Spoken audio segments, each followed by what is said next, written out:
शांति। अव्यक्त बाप दादा की अव्यक्त वाणी 22/1/70 की अंतिम कोर्स मन के भावों को जानना। सभी कहाँ बैठे हो और क्या देख रहे हो? अव्यक्त स्थिति में स्थित हो, अव्यक्त रूप को देख रहे हो व व्यक्त में अव्यक्त को देखने का प्रयत्न करते हो। इस दुनिया में आवाज़ है, अव्यक्त दुनिया में आवाज़ नहीं है। इसलिए बाप सभी बच्चों को आवाज़ से परे ले जाने की ड्रिल सिखला रहे हैं। 1 सेकंड में आवाज़ में आना, 1 सेकंड में आवाज़ से परे हो जाना, ऐसा अभ्यास इस वर्तमान समय में बहुत आवश्यक है। वह समय भी आएगा जैसे जैसे अव्यक्त स्थिति में स्थित होते जाएंगे, वैसे वैसे नैनों के इशारों से किसी के मन के भाव जान जाएंगे। कोई से बोलने व सुनने की आवश्यकता नहीं होगी। ऐसा समय अब आने वाला है। जैसे बाप दादा के सामने जब आते हो तो बिना सुनाए हुए भी आप सभी के मन के संकल्प, मन के भावों को जान लेते हैं। वैसे ही आप बच्चों को भी यही अंतिम कोर्स पढ़ना है। जैसे मुख की भाषा कही जाती है, वैसे ही फिर रूहों की रूहान होती है, जिसे रूह रिहान कहते हैं। रूह रिहान कहते हैं तो रूह भी रूह से बातें करते हैं। माना आत्मा आत्मा से बात करे, लेकिन कैसे? क्या रूहों की बातें मुख से होती है? जैसे जैसे रूहानी स्थिति में स्थित होते जाएंगे, वैसे वैसे रूह की बात को ऐसे ही सहज और स्पष्ट जान लेंगे। जैसे इस दुनिया में मुख द्वारा वर्णन करने से 1-2 के भाव को जानते हो, तो इसके लिए किस बात की धारणा की आवश्यकता है? विशेष इस बात की आवश्यकता है जो सदैव बुद्धि की लाइन क्लियर हो। कोई भी अपने बुद्धि में व मन डिस्टर्बेंस होगा, वह लाइन क्लियर ना होगी तो 1-2 के संकल्प और भाव को जान नहीं सकेंगे। लाइन क्लियर ना होने के कारण अपने संकल्पों की मिक्सचरिटी हो सकती है। इसलिए हर एक को देखना चाहिए कि हमारी बुद्धि की लाइन क्लियर है। बुद्धि में कोई भी किसी भी प्रकार का विघ्न तो नहीं सताता है।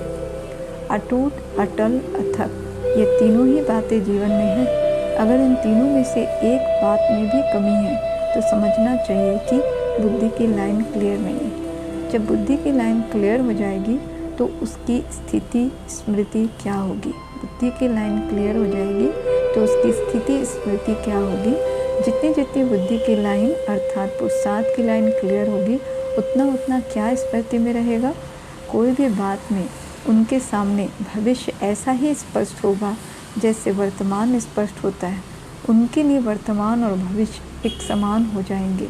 जैसे आजकल साइंसदानों ने कहाँ कहाँ की बातों को इतना स्पष्ट दिखाया है, जो दूर की चीज़ भी नज़दीक नज़र आती है। इसी रीति से जिनका पुरुषार्थ क्लियर होगा, उनको भविष्य की हर बात दूर होते भी नज़दीक दिखाई पड़ेगी। जैसे आजकल टेलीविज़न में देखते हैं तो सभी स्पष्ट दिखाई पड़ता है ना, तो उसकी बुद्धि और उनकी दृष्टि टेलीविज़न की भांति सभी बातें स्पष्ट देखेगी और जानेगी, और उनकी दृष्टि टेलीविज़न की भांति सभी बातें स्पष्ट देखेगी और जानेगी, और कोई भी बात में उस साथ की मुश्किलात नहीं रहेगी। तो वह अनुभव, वह अंतिम स्थिति की परख अपने आप में देखो कि कहाँ तक अंतिम स्थिति के नज़दीक है। जैसे सूर्य अपने जब पूरे प्रकाश में आता है तो हर चीज़ स्पष्ट देखने में आती है। जो अंधकार है, धुंध है, वह सभी खत्म हो जाता है। इसी रीति जब सर्वशक्तिवान ज्ञान सूर्य के साथ अटूट संबंध है तो अपने आप में भी ऐसे ही हर बात स्पष्ट देखने में आएगी। और जो चलते चलते पुरुषार्थ में माया का अंधकार व धुंध आ जाता है, जो सत्य बात को छिपाने वाले हैं, वह हट जाएंगे। इसके लिए सदैव 2 बातें याद रखना। आज के इस अलौकिक मेले में जो सभी बच्चे आए हैं, वह जैसे लौकिक बाप अपने बच्चों को मेले में ले जाते हैं, तो जो स्नेही बच्चे होते हैं उनको कोई ना कोई चीज़ लेकर देते हैं। तो बाप दादा भी आज के इस अनोखे मेले में आप सभी बच्चों को कौन सी अनोखी चीज़ देंगे? आज के इस मधुर मिलन के मेले को यादगार बाप दादा क्या दे रहे हैं कि सदैव शुभ चिंतक और शुभ चिंतन में रहना। शुभ चिंतन और शुभ चिंतन, यह दो बातें सदैव याद रखना। शुभ चिंतन से अपनी स्थिति बना सकेंगे, शुभ चिंतन से अपनी स्थिति बना सकेंगे और शुभ चिंतक बनने से अनेक आत्माओं की सेवा करेंगे। तो आज यह वतन से आए हुए सभी बच्चों के प्रति अविनाशी सौगात है। बाप दादा का स्नेह अधिक है व बच्चों का अधिक है। कोई बच्चे सोचते होंगे कि हम सभी का स्नेह बाप दादा से ज़्यादा है। कोई हैं भी, लेकिन मेजॉरिटी नहीं। स्नेह है लेकिन अटूट और एक रस स्नेह नहीं है। बच्चों का स्नेह रूप बदलता बहुत है, बाप दादा का स्नेह अटूट और एक रस रहता है। तो अब बताओ कि किसका स्नेह ज़्यादा है। बाप दादा बच्चों को देखते हैं तो त्रिनेत्री होने से तीनों रूपों से देखते हैं। वो कौन से तीन रूप? जैसे आप बच्चे बाप को तीन रूपों से देखते हो ना, तो वह सभी जानते हैं।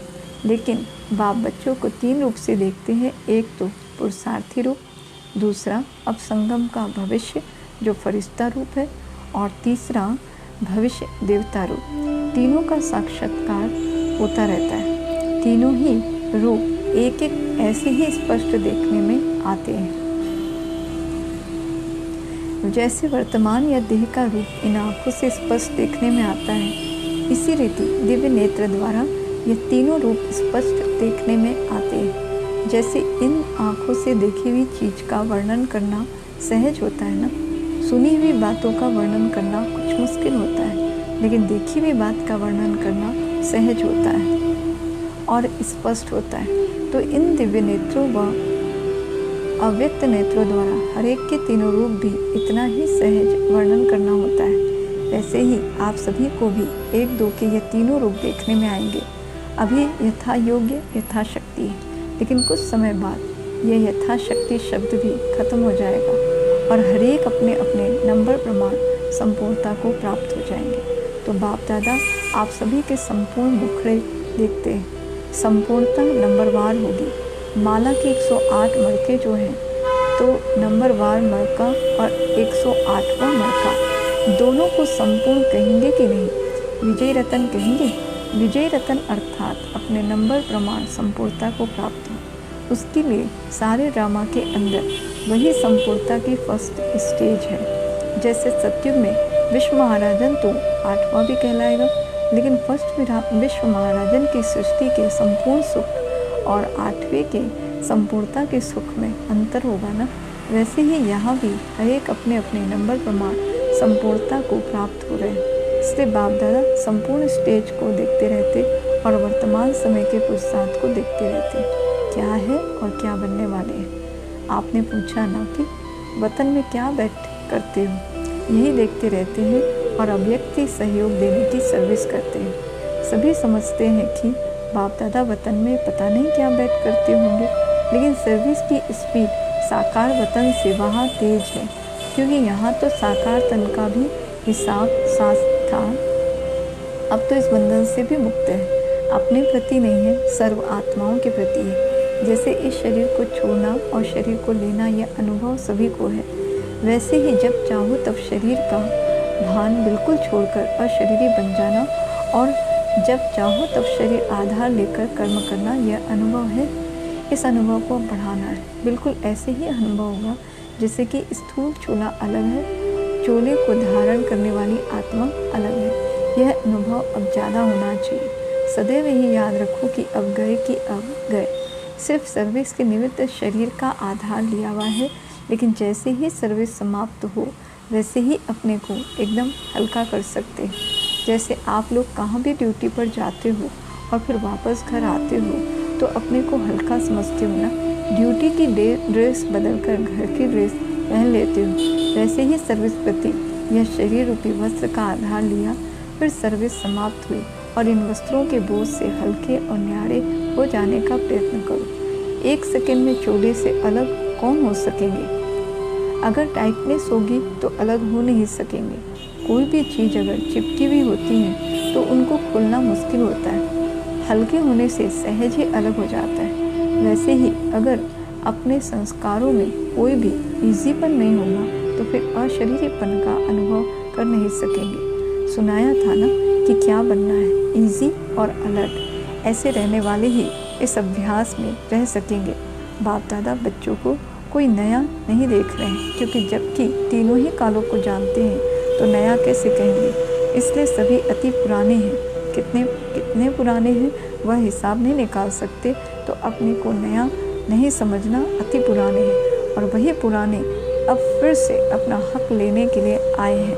यह नशा सदैव कायम रहे। यह भी कभी नहीं बोलना कि पुरुषार्थ करेंगे देखेंगे, नहीं। जो लास्ट आए हैं उनको यही सोचना है कि हम फास्ट जाएंगे। अगर फास्ट का लक्ष्य रखेंगे तो पुरुषार्थ भी ऐसा ही होगा। इसलिए कभी भी यह नहीं सोचना कि हम तो पीछे आए हैं तो प्रजा बन जाएंगे, नहीं। पीछे आने वालों को भी अधिकार है राज्य पद पाने का।